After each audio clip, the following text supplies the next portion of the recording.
안녕하세요. 한의사 이중열입니다. 제가 오늘 여러분들께 말씀드릴 내용은 공부 잘하는 10가지 방법입니다. 잘 따라해 보시고 조금이라도 수험생 여러분께서 효과를 보시면 좋겠습니다. 자, 그럼 시작하겠습니다. 첫 번째, 가능한 앞자리에 앉아 수업 시간에 졸지 않고 선생님 말씀에 집중한다 입니다. 제가 초등학교 1학년 때 이런 문제가 나왔었습니다. 10월 3일 국경일의 이름은 개천절이죠.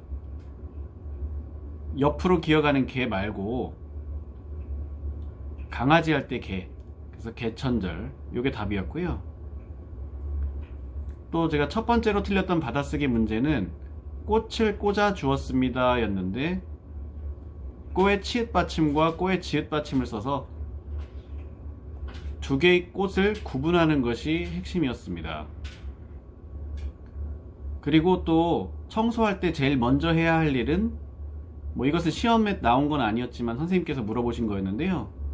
다들 빗자루를 가져와서 씁니다. 걸레를 가지고 와서 밀어요. 이런 이야기를 했는데 선생님께서 말씀해 주신 답은 창문을 열어 환기를 시킨다 였습니다.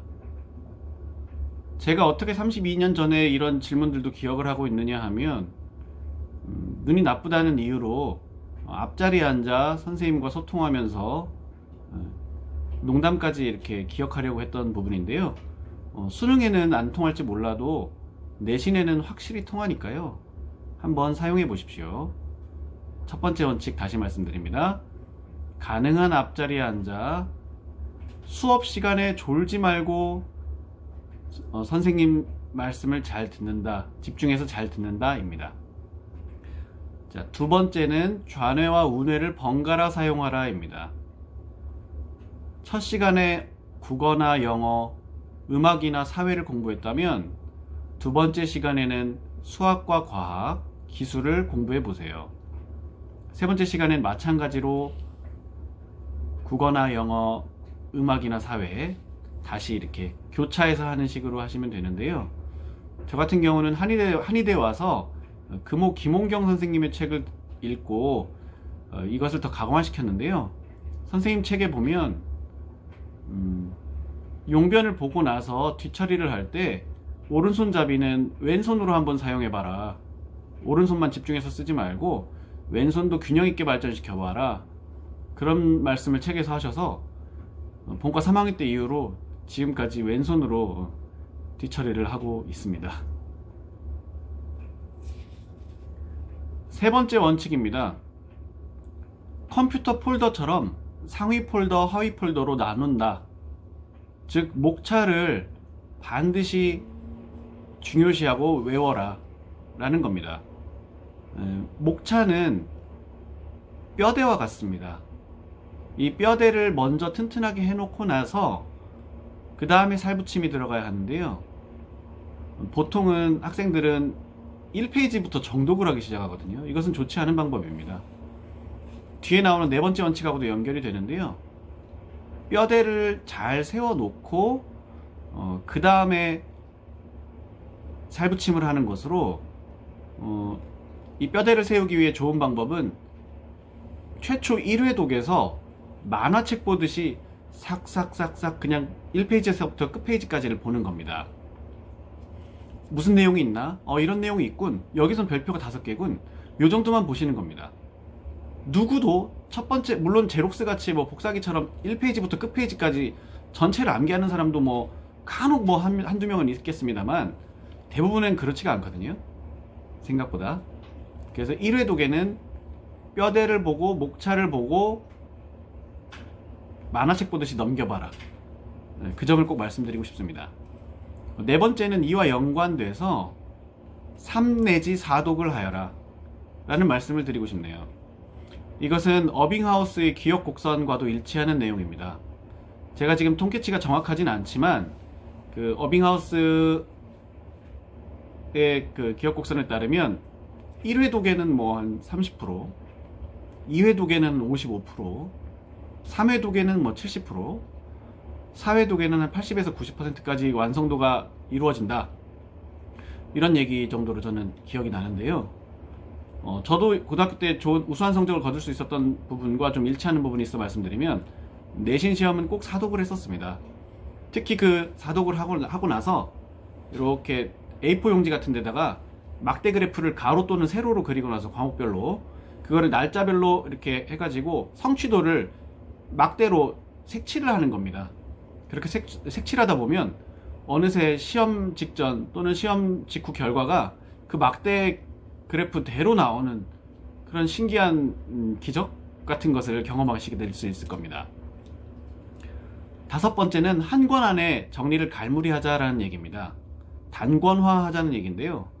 이것은 예전에 저희 시절 때만 해도 총력 테스트나 디딤돌, 그다음에 노스트라다무스 이런 것들을 많이 봤는데, 어떤 그런데 수기에 나오는 사람들 또는 사법고시 합격생들이 말하는 그런 수기 같은 데서 많이 나왔던 내용입니다. 단권화라고 하는 것은 기본서안 또는 내가 아주 애정하는 그 자습서에다가 모든 학습서나 학습지, 인강 이런 내용들을 전부 다 한 권 안에 정리를 하는 겁니다. 그래서 시험 현장에는 그 한 권만 들고 갈 수 있도록 정리를 하는 것이죠. 이게 막 4-5권에 이렇게 널리 펼쳐져 있다, 정리되지 않고 있다라고 한다면 그것을 다 가져가서 시험장에서 실력 발휘하는 것은 어려울 것이라고 생각합니다. 자, 단권화에 이어서 여섯 번째, 학교나 학원, 과외, 인강에서 질문을 망설이지 말라라는 말씀을 드리고 싶습니다. 학교에는 선생님이 일단 제일 중요하신 선생님이 계시죠. 그리고 나보다 공부 잘하는 친구가 반드시 있습니다. 그 다음에 학원에 가면 선생님 계시고, 과외도 그렇고 인강도 선생님과 질문, Q&A 이런 시간을 갖지 않습니까? 이럴 때 주저없이 물어보는 겁니다. 여쭤보는 겁니다. 그러면 나의 궁금점을 해결하면서 나의 약점이 어느 정도에 있고 내가 어느 것을 개선해야 하는지에 대한 메타인지가 나오기 때문에, 제3자 입장에서 보는 것이 되기 때문에 여러분께서 실력을 높이는데 굉장히 도움 받으실 수 있지 않나 싶습니다. 질문하는 것이요. 그래서 저 같은 경우에도 과외 제자가 한 20명 정도 되는데, 특목고, 자사고, 일반고, 그 다음에 명문대, 해양대, 이렇게 지방 국립대 다 보냈는데, 잘하는 친구들은 질문도 많습니다. 근데 과외 가보면 나와 공부하는 시간이 별 이렇게 의미가 없다고 생각하는 친구들은 그냥 수업이 빨리 끝났으면 하고 바라더라고요. 그러면은 아이의 마음이 선생님한테도 전해지기 때문에 그런 경우엔 내가 굳이 더 많은 거를 전달해 주기는 좀 힘듭니다. 사실 소화도 안 되고요. 체하는 거죠. 그래서 그냥 시간 적당히 잘 지키고 이렇게 오게 되는데, 물론 최선은 다했습니다만 그때 한 가지라도 더 알려주지는 못하게 되거든요. 그러니까 반드시 선생님을 잘 활용해서 질문하시기를 바랍니다. 자, 7번째는 한식 위주의 식단과 야채와 과일, 생선을 많이 먹어라, 이렇게 말씀드리고 싶습니다. 생선은 특히 우리 머리 두뇌 발달이 좋은데요, 조림은 너무 짜니까 화덕이나 오븐 같은 데 구워서 이렇게 해달라고 어머니께 한번 말씀해 주세요. 생선을 많이 먹으면 여러분 다 아시다시피 DHA, EPA 이런 게 이제 충분하다 보니까 불포화 지방산을 통해서 우리 몸에 이제 좋은 영양을 공급할 수가 있거든요. 인류는 원래 수렵을 했었고요. 저 같은 경우는 어렸을 때 이제 주로 생선이나 청국장, 된장찌개, 김치찌개가 식단에 올라왔었고, 삼겹살은 한 달에 한 번 정도 먹었던 것 같고요. 소고기는 부끄러운 내용이지만 26살에 제가 처음 구이로 먹었던 기억이 납니다. 소고기는 지금 아주 좋아합니다만, 아무튼 고기, 육류는 조금 적당히 성장기에만 필요하지, 이걸 너무 많이 먹어서 소화가 안 되어 잠이 오게 되는 이런 것들은 좀 유의해야지 않나 싶습니다. 아무튼 육류가 나쁘다는 얘기가 아니고 생선을 많이 섭취하라, 이런 말씀을 드리고 싶습니다. 또한 아침 사과 정도는 굉장히 추천드리고 싶네요. 다음은 8번째, 외우는 방법을 흥미롭게 해보자 라는 겁니다. 한의대 와서 공부 잘하는 친구들 중에는 말 만들기를 잘하고, 그 다음에 노래나 앞글자를 따서 스토리를 만드는 거를 굉장히 잘하는 친구들이 있었는데, 그렇게 흥미롭게 외우다 보면 공부가 쉬워집니다. 뭐 대표적으로 태양계를 외운다거나 원소기호를 외울 때들 많이 쓰는데요. 그 중간중간에 그 과목별로 세세한 내용들이나 이런 것들은 앞글자를 따서 말로 한번 활용해 보는 것은 어떨지 제안해 봅니다. 저도 국가고시, 한의사 국가고시 칠 때 굉장히 효과를 많이 봤습니다. 9번째, 그릿을 발휘하라. GRIT, 그릿이란 어떤 끈기 이런 걸 얘기하지 않습니까? 마시멜로 이야기에 나오는 것과 비슷한데요. 당장에 마시멜로를 먹는 것이 아니고 이거를 참았다가 먹는 것인데, 그만큼 이제 공부는 머리로 하는 것이라기보다는 엉덩이로 하는 것이라고들 많이 얘기를 하지요. 그래서 모든 책을 읽기 시작했으면 끝을 봐야 된다. 이런 자세로 좀 내가 선택한 자습서나 뭐 참고서 이런 것들은 시작했으면 끝단원까지 보는 것을 좀 목표로 하셨으면 좋겠습니다. 공부는 긴 싸움입니다. 저도 지금 뭐 평생 더 공부해야 되는 부분이 많고요. 그래서 남과의 싸움이라기보다는 엄밀히 말하면 나와의 싸움입니다. 그래서 체력도 굉장히 중요하고요. 한번 안 풀린 문제는 넘어갔다가 다시 오면은 좋습니다. 이런 것들에서 이제 우리가 보통 좌절하게 되거나 이런데요. 수학 같은 경우에 특히 그 문제를 일단 넘겨놨다가 다시 돌아와서 풀게 되면 그 사이에 우리 뇌가 문제를 풀고 있기 때문에 또 수월하게 풀리는 경우들도 많이 경험들 하셨을 겁니다. 그래서 그릿, 참을성을 발휘하라, 끈기를 발휘하라. 이것을 9번째 계명으로 말씀드리고 싶습니다. 10번째로는 잠을 충분히 자자라는 말씀을 드리고 싶습니다. 재수생이나 고3이 아니면 6시간, 초등생은 한 8시간 정도 자면 좋겠는데요. 이것은 성장과도 관련이 있기 때문에 그렇고요. 사당 오락은 저는 좀 틀린 말이다 라고 생각합니다. 잠 사이클은 2시간 단위로 이렇게 흐름을 나타내는데요.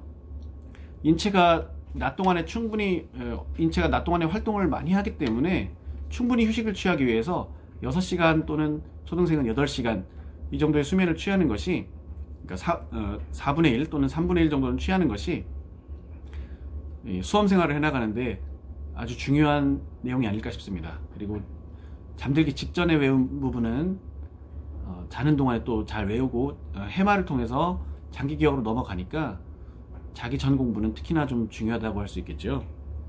아무튼 여기 10번째로 말씀드리는 중요한 내용은 잠을 충분히 자자입니다. 이 외에 추신을 덧붙이자면은 총명탕이나 공진단을 먹자.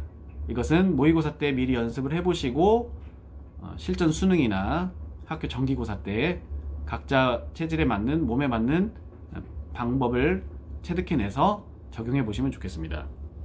그 다음에 독서대를 사용하라 라는 말씀도 추신으로 덧붙이고 싶습니다. 어린 소녀의 병이라고 하죠. 척추 측만증 같은 경우도 굉장히 요즘 뭐 단순히 10도 틀어진 게 아니고 막 50도, 90, 80도 이렇게 틀어져 가지고 한의원에 오고 그러는데요. 측만증이 생기지 않고 바른 자세로 공부할 수 있도록 독서대를 꼭 한번 사용해 보자.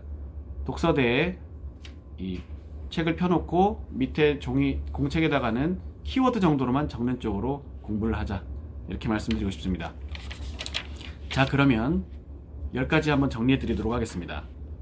1번, 가능한 앞자리에 앉아 수업 시간에 졸지 않고 선생님 말씀에 집중한다.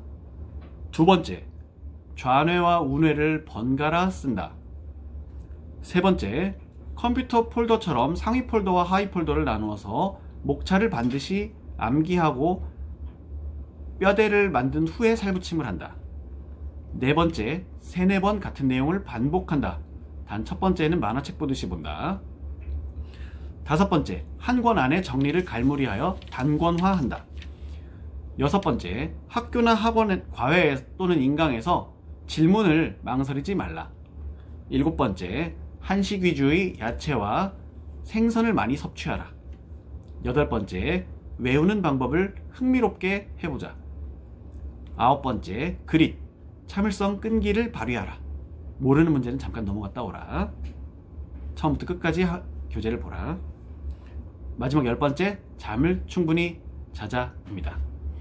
다음 시간에는 수능 시험에 도움이 될 수 있는 10가지 방법으로 여러분들을 찾아뵙도록 하겠습니다.